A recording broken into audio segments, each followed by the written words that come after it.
सातवाहन साम्राज्य। नमस्कार, सनातन मिस्ट्री में आप सभी का एक बार फिर से स्वागत है। दोस्तों, वीडियो में आगे बढ़े इससे पहले आप सभी से अनुरोध है कि सनातन मिस्ट्री चैनल को सब्सक्राइब करें और बेल आइकन भी दबा लें ताकि आने वाली हर एक वीडियो का नोटिफिकेशन आप तक पहुंच सके। दोस्तों, अनेक प्राचीन राजवंशों की ही तरह सातवाहनों की उत्पत्ति भी विवाद से परे नहीं है। सातवाहन शक्ति का केंद्र महाराष्ट्र में प्रतिष्ठान था, जो आज पैठन के नाम से जाना जाता है। उस समय वह एक प्रमुख व्यापारिक नगर भी था।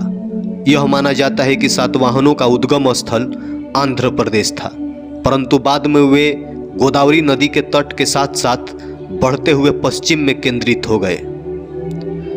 मौर्य साम्राज्य के पतन का लाभ उठाकर इन्होंने एक शक्तिशाली राज्य की स्थापना की, इसलिए आंध्र सातवाहन के नाम से विख्यात हुए।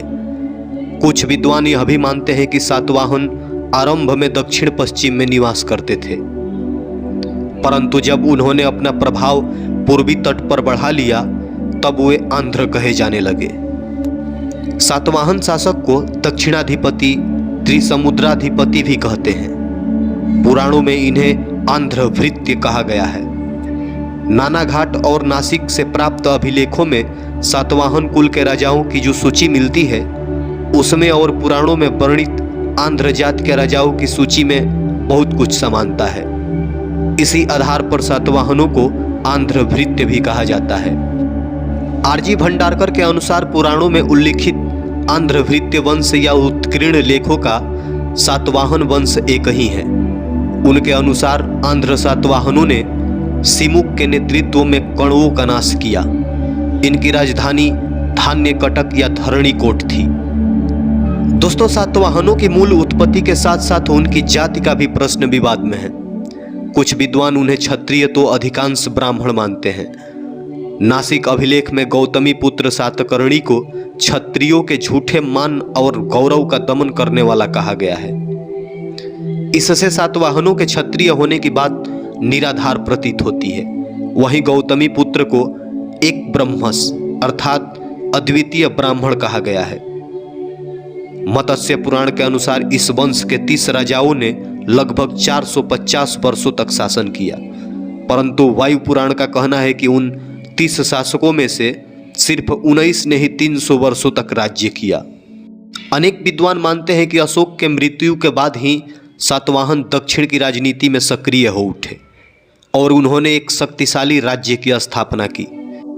सातवाहनों की शक्ति को स्थापित करने वाला प्रथम राजा सिमुक था।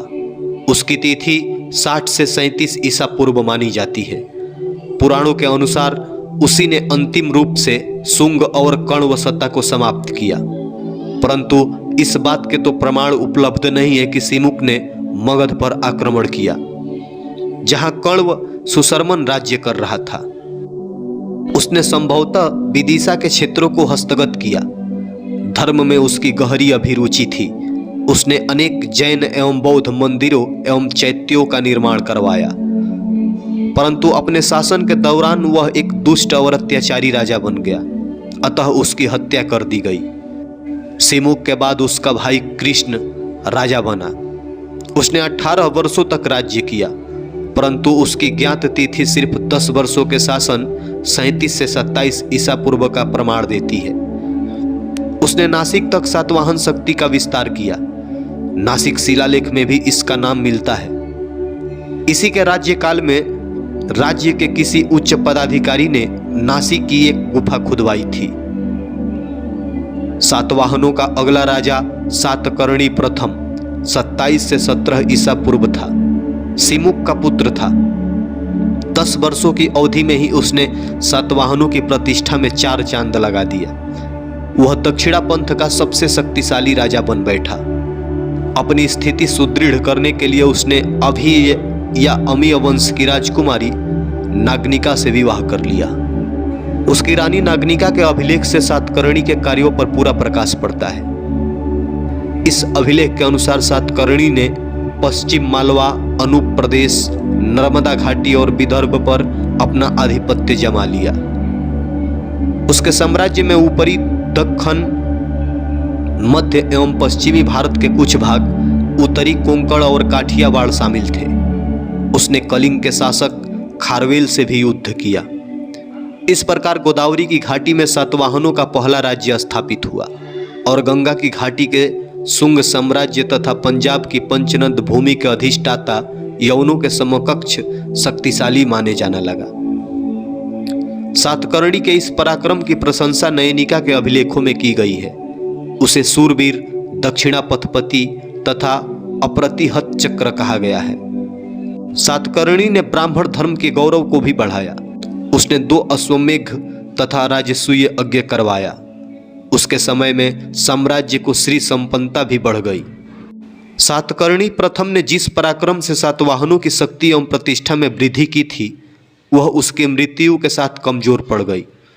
सातकर्णी की मृत्यु के पश्चात उसके नाबालिग पुत्र वेदश्री और सतीश्री के हाथों में सत्ता आई, परंतु उनकी संरक्षिता के रूप में उनकी माता नागनिका ने वस्तुतः शासन किया। विश्व की पहली सम्राज्ञी सातवाहन ब्राह्मण वंश की महारानी नागनिका सातकर्णी भारत ही नहीं अपितु पूरे विश्व की पहली सम्राज्ञी शासिका बनी थी। शत्रुओं के बल और घमंड का अंत तो करती ही थी, साथ ही साथ अगर जरूरत होती तो शत्रु का पूर्ण रूप से नाश भी कर देती थी। नागनिका सातकर्णी अति कुशल राजनीतिज्ञ भी थी। उन्होंने राजनीति के बल पर घोर विरोधी राज्य को भी बिना युद्ध लड़े एक छत्र शासन में ले आई थी। नागनिका सातकर्णी पहली शासिका थी जिन्होंने युद्ध में नेतृत्व करते हुए खुद भी युद्ध लड़ी और अरब तक राज्य विस्तार किया। यह बात तब की है जब यूरोप में कोई शासिका बनना तो दूर, घर से चौखट लांघकर जाने तक के लिए पूछना पड़ता था। तब हमारे भारत की नारी साम्राज्ञी बनकर भारत की ध्वज लहराई थी। नागनिका विश्व की पहली महारानी है जिसके नाम का सिक्का निकला था। उसके बाद अनेक राजाओं के नाम जैसे सातकर्णी द्वितीय, लंबोदर, अपीलक, कुंतल, सातकर्णी ऐसे का उल्लेख मिलता है। ये भी सब नाम मात्र के शासक थे। दोस्तों, इसी अवधि में शकों ने महाराष्ट्र के कुछ भाग, कोंकण, मालवा एवं काठियावाड़ पर अधिकार कायम कर लिया। महाक्षत्रप नहपान ने सातवाहनों की शक्ति चूर कर दी।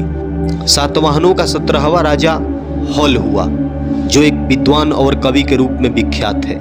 उसके समय में साहित्यिक प्रगति हुई। उसी ने प्रकृति में गाथा सप्तशती की रचना की, जिसमें ग्राम जीवन की मनोहर झांकियां मिलती है। बृहद कथा का रचयिता गुणाढ़ भी उसी का समकालीन था। हाल के शासन के दौरान भी शक सातवाहन संघर्ष चलता रहा। इस संघर्ष ने सातवाहनों की शक्ति लगभग नष्ट कर दी और नहपान और उसके दामाद ऋषभदेव ने महाराष्ट्र पर अधिकार कर लिया। दोस्तों, सातवाहनों की शक्ति एवं प्रतिष्ठा को पुनः स्थापित करने का श्रेय गौतमी पुत्र सातकर्णी को दिया जाता है। नासिक प्रशस्ति में उसके छहरात वंश का विनाशक तथा सातवाहन वंश की प्रतिष्ठा का पुनः संस्थापक कहा गया है। सातवाहनों का वह सबसे महान राजा था। उसने छिन्न भिन्न सातवाहन साम्राज्य को अपने पराक्रम से पुनः संगठित किया एवं इसका विस्तार किया। संभवतः अपने वंश का वह 23वां राजा था। वह पहला सातवाहन राजा था जिसके नाम के साथ उसकी माता के नाम का भी उल्लेख मिलता है। उसी के समय इस वंश के राजाओं में अपने नाम के साथ अपनी माता का नाम रखने की भी परंपरा चल निकली। इससे पता चलता है कि इस समय से राज्य में मातृसत्तात्मक तत्व भी महत्वपूर्ण बन गए। गौतमी पुत्र सातकर्णी ने शक शासक नहपान को युद्ध में पराजित किया तथा उसके सिक्कों पर पुनः अपना नाम खुदवाया। नहपान को पराजित कर उसने महाराष्ट्र एवं उसके निकटवर्ती क्षेत्रों में फिर से सातवाहनों की शक्ति स्थापित की।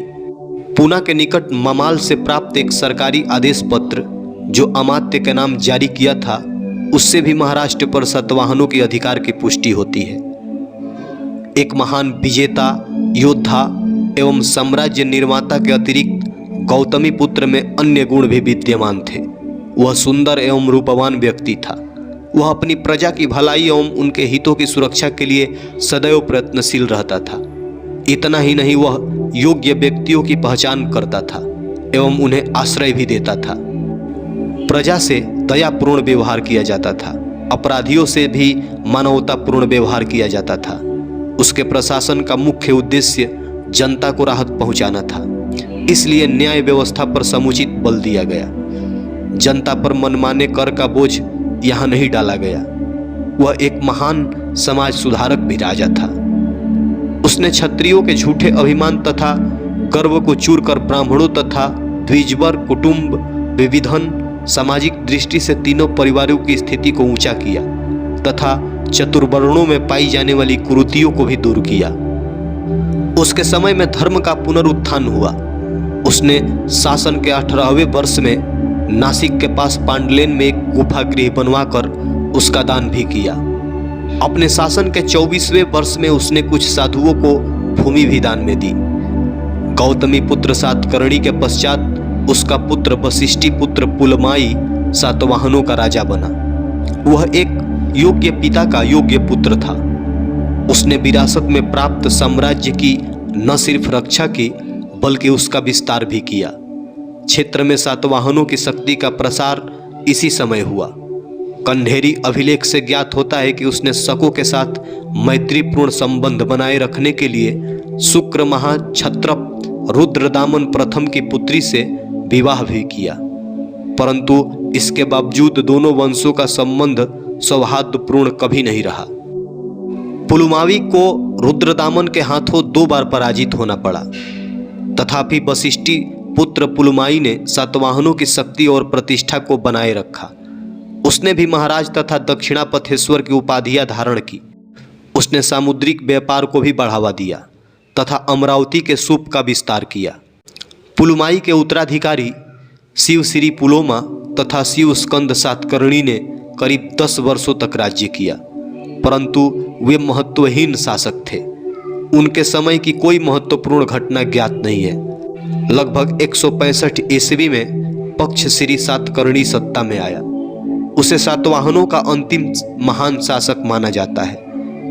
उसने 195 ईस्वी तक राज्य किया। उसने अपने देश की प्रतिष्ठा को बनाए रखने का प्रयास किया। रुद्रदामन के उत्तराधिकारियों से उत्तरी कोंकण छीन लिया तथा महाराष्ट्र और आंध्र पर अपना प्रभाव बनाए रखा। शकों के आपसी संघर्ष का लाभ उठाकर उसने उत्तरी कोंकण एवं नर्मदा घाटी छीन ली। इसका अधिकार बंगाल की खाड़ी से लेकर अरब सागर तक विस्तृत था। शकों के समान उसने भी रजत मुद्राएं चलाई। उसके सिक्कों पर जहाज के चित्र मिलते हैं, जिससे उस समय की सामुद्रिक गतिविधियों के महत्व का भी पता चलता है। दोस्तों, यश श्री सातकर्णी के पश्चात सातवाहनों की शक्ति का क्रमशः विनाश होता गया। उसके उत्तराधिकारी अयोग्य थे। पुराणों में यश श्री के पश्चात विजय चंडी और नुमागम के नामों का उल्लेख मिलता है। ये सभी शासक नाम मात्र के राजा थे।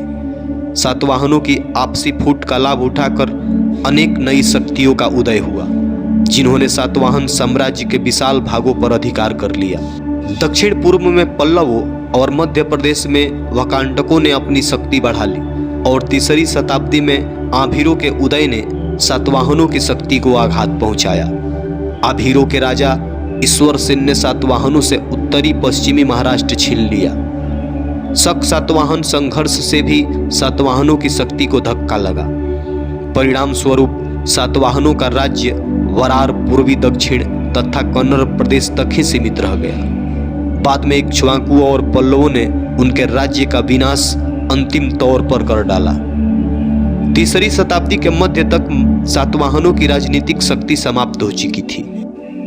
उत्तर मौर्यकालीन दक्षिण भारतीय इतिहास में सातवाहनों ने महत्वपूर्ण भूमिका निभाई। शकों से संघर्ष कर उन्होंने एक बड़े साम्राज्य की स्थापना की। इतना ही नहीं, उन्होंने प्रशासनिक व्यवस्था सुदृढ़ की, सामाजिक आर्थिक व्यवस्था को व्यवस्थित किया तथा धर्म, कला, कौशल, शिक्षा, भाषा और साहित्य का विकास किया। दोस्तों, उनके अधीन दक्खन का सर्वांगीण विकास हुआ। जो कार्य उत्तरी भारत में कुषाणों ने किया, वही कार्य दक्षिण में सातवाहनों ने किया। वीडियो अच्छा लगे तो लाइक करें, शेयर करें और सनातन मिस्ट्री चैनल को सब्सक्राइब करके हमें भी सपोर्ट करें।